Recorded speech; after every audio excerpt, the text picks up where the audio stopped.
Alright everyone, you know what time it is. It's Power Rankings time. This was supposed to be an every 3 week thing. You guys all loved it. I do appreciate, the feedback from everyone. I'm glad you guys enjoy it. It definitely makes making these a lot easier. Continue to give me feedback on maybe things you'd like me to talk about, things you'd like me to track, just things of that nature. Just let me know if you guys think of anything. I've heard some stuff already that I've loved. So I'll give a little league summary or week summary or something like that. So this was our lowest scoring week so far for the whole league. Average of 108 points. That was probably due to the fact that 4 of us scored under 100. That was me, Dan, Ryan, and Dalton. Way to hold it down, guys. So the league average dipped from about 115 to 113. Josh Ingram led the league in points this week, had 136.2. Looking back over the first 4 weeks, the lowest total by a winner was Ryan. He won last week with only 96.7 points. And then the highest point total by a loser goes to Scott, who lost last week while scoring 123.8 points. So just something I'll kind of keep track of too. We've had 4 different top scorers so far, which is kind of surprising. No one's doubled up yet, and 12 times someone has scored under 100. Like you heard it earlier, 4 of us did this week. A new stat that I'm tracking is how many times a bench player outscored a starter. Stat's kind of interesting to track so far. I've seen that it doesn't really affect how well you're doing.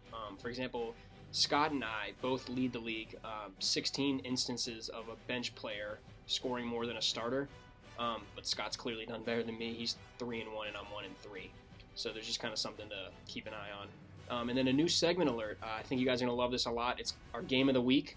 I'm going to pick a game of the week that I think, has the most potential to be a good game. And we have a guest picker who I'm going to have a little later in the video. He's going to help us decide who's going to win that game. Definitely going to be some fun. So let's go ahead and crack right into these rankings, though.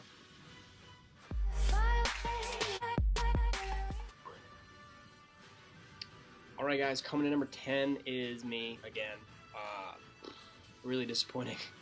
Honestly, didn't expect this. I'm usually not so bad at fantasy. Anyway, 1-3. I just lost to the other commissioner pretty badly. Shout out to James Conner, though. He did give me 20 points on Monday Night Football, so it kind of seems like I had a decent week, but really I think I had like 68 points after Sunday, so that was really depressing to see.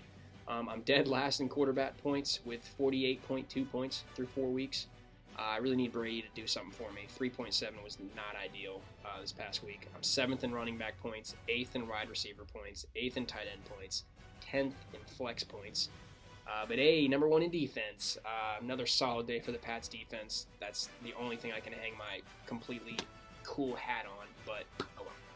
Anyway, I absolutely need to be a better manager. Chris Godwin was on the bench this week. I think he had like 38 points. I would have won or actually, I don't think I would have won, but still, it would have been nice to see him in my lineup. I have a chance to hand Marissa her first loss, and for only $15.99 plus shipping and handling, Marissa, I'll make sure you win by actually trying, because when I try, I lose anyway, so it doesn't matter. But yeah, me, 10. Number 9, I've got Danimals, 1-3. I'm pretty sure last week I said that Dan had a chance to be a top 3 in the power rankings, and then he went and did everything to make sure that doesn't happen. He put up 83 points, and now he finds himself right next to me in the rankings, which is definitely not where you want to be. That was the 3rd lowest points this year, by the way, with 83. Middle of the pack in pretty much every position. He is leading in tight end points with 58.6, thanks to 2 separate 20-point games from Evan Ingram. So that's nice to see. Not really much flex production, only 27 points through 4 weeks. The good news is that's 11 points more than I do. So yes, I have 16 flex points through 4 weeks. Yeah, I know. Battle of the 1-3s this week between Danimals and AC Slater. You don't want to be sitting at 1-4 with only 6 playoff spots. So this is a key week. It's only week 5, but it's definitely key for playoff implications. So good luck, Danimals and AC Slater. I look forward to hearing you guys talk shit all week.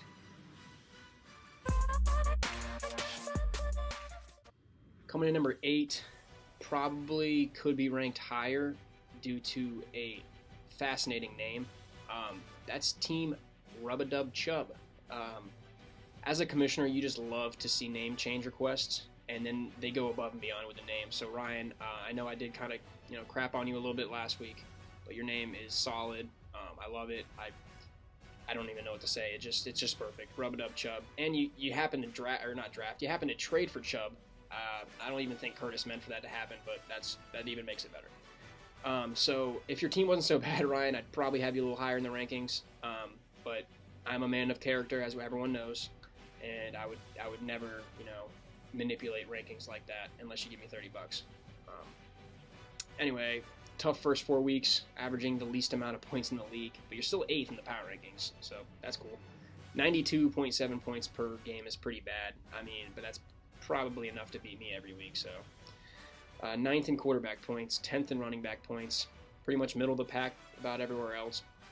Good news is the first 4 weeks are over. There's plenty of 1-3 teams out there. I think we got 5. You just got to be 1 at the end to not be like 1 in 10 or whatever it is. A battle of the best names is upon us, guys. We got French Toast Mafia hitting the road, newly named Team Rub-a-Dub Chubb. One of these teams is going to be 1-4 after this week, and they're probably going to be wondering why they paid $50 for this league, but it's just the nature of it.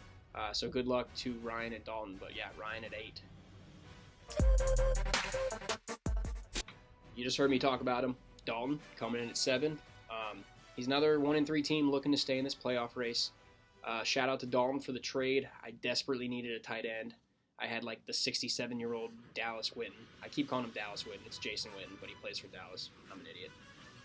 Anyway, shout out to you for that trade. Got Greg Olsen. Thought it was a pretty fair trade. But anyway, you're currently 9th in running back points, 1st in wide receiver points, 9th in tight end points. But you do have Travis Kelce. You did acquire him in a trade, so I imagine your tight end points go up. Definitely room for improvement.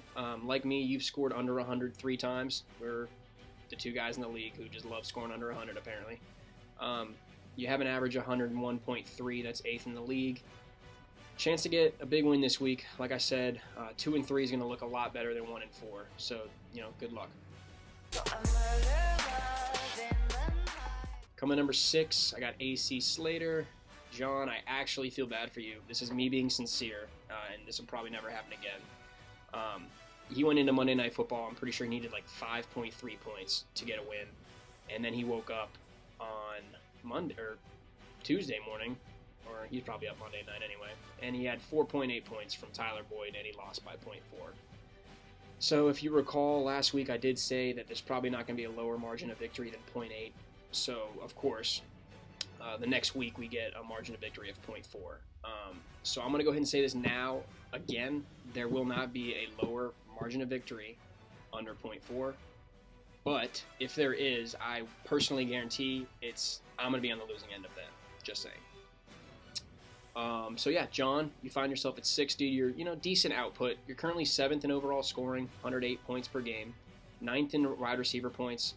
This week you only got 6.4 from Boyd and Thielen, so that's tough. And then you're last in defense points. I think I said that you need to improve streaming defenses, John, and then you go out and you get Baltimore and they get you -6. It's like, I don't know, bro. Anyway, middle of the road, pretty much everywhere else. John does know what he's doing, believe it or not. He is a good manager. Here's me being sincere again. I see this guy moving his way up in the rankings. I don't see him being bad for long. He's got to dance with the animals this week. The winner probably will move out of the basement of these rankings, so good luck, John.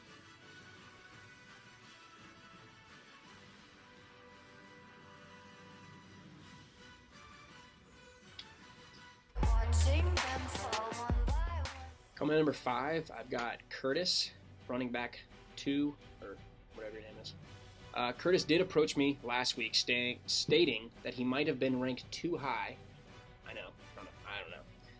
Because Barkley was out long term, so I did consider putting him at 10, but like I said earlier, man of character.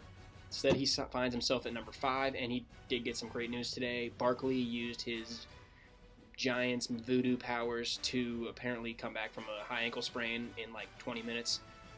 He's in the mix to play this weekend, so probably going to get a Barkley 40-point game incoming, just because that's how everything works. But anyway, Curtis is sitting at 2-2, which feels like a mile above the 1-3 teams at this point. Very solid 125-point outing this week. Brings him to 5th in the league in scoring average, right in the middle. And his points have kind of trended up from the week 1 to 4, so that's always good to see. Something he did note as well is he has the most points scored against him. It's not really something you can control, obviously, but opponents are averaging 123 points per game. For comparison, our league average is 113, and they're scoring 123 against them. So that's just tough.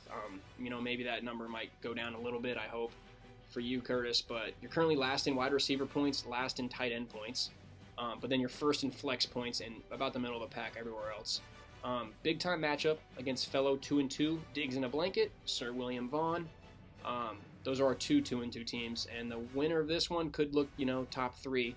The loser's probably going to find themselves moving down a little bit in the rankings. But yeah, Curtis at number 5.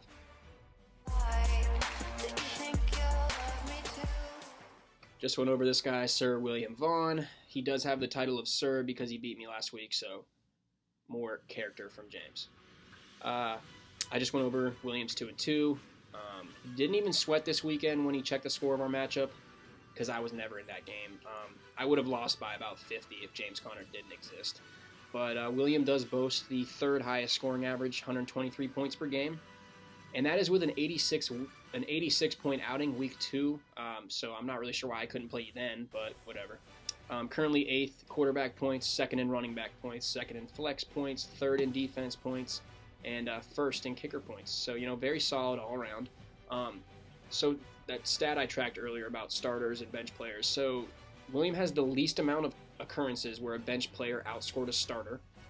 Only 7 times in 4 games, so that's a pretty solid recipe for wins. I mean, unless your starters and your bench just all suck. But that's not the case here. Like I said, William versus Curtis this week should be a pretty good one. I'm looking forward to it. William at 4.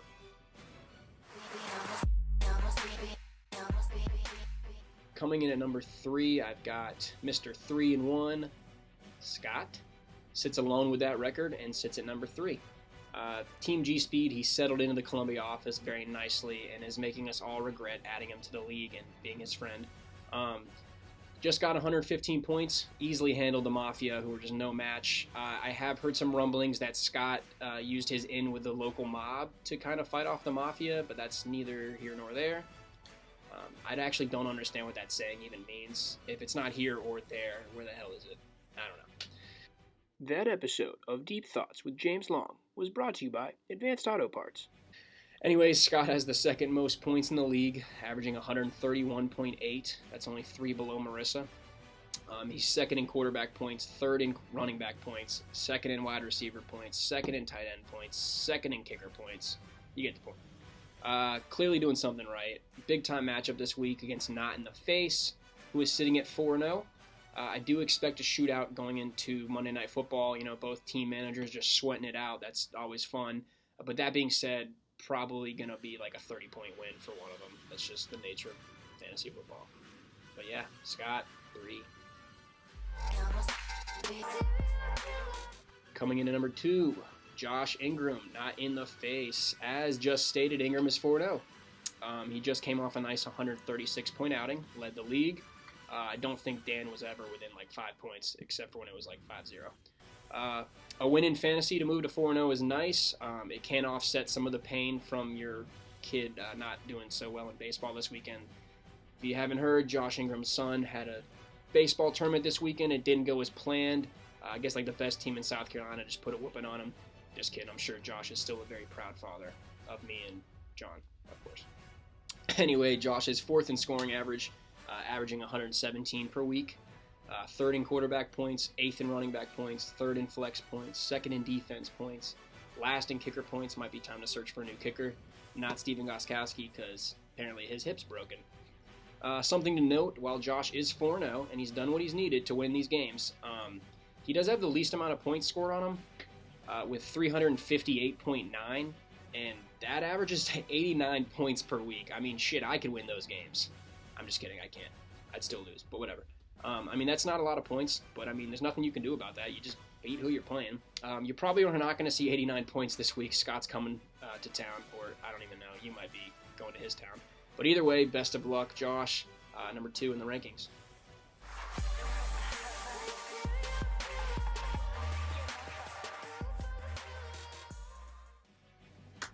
Back-to-back weeks, another $30 for me and another Marissa number 1 rankings.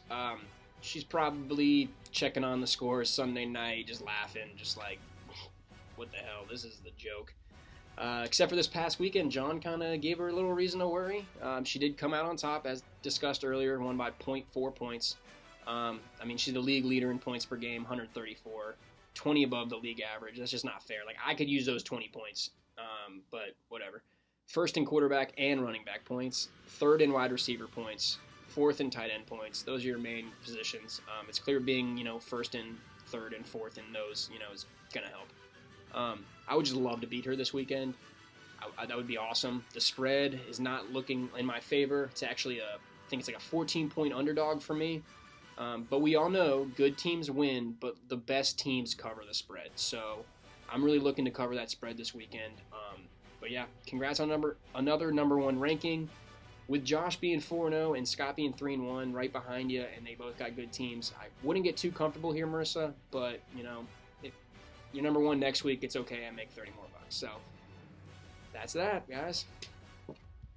All right, guys, and now it's time for that new segment.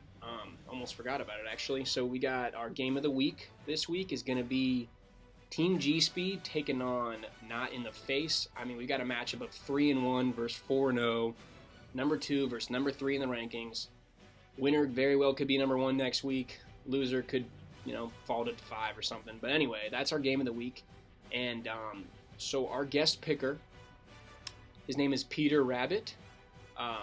That is my roommate's pet rabbit. He's going to be our guest picker today. So let's go see what he does. What's up, everybody? I'm here with our guest picker, Peter Rabbit. He's going to help me decide who's going to win our victory this week. We've got Scott versus Josh represented down here with our carrots. And Pete's going to go to one of them. And whichever one he goes to will be our winner.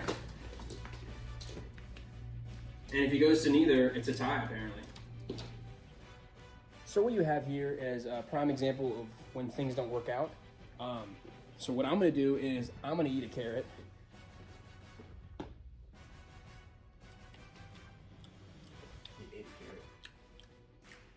Scott, you're winning this week. Good luck.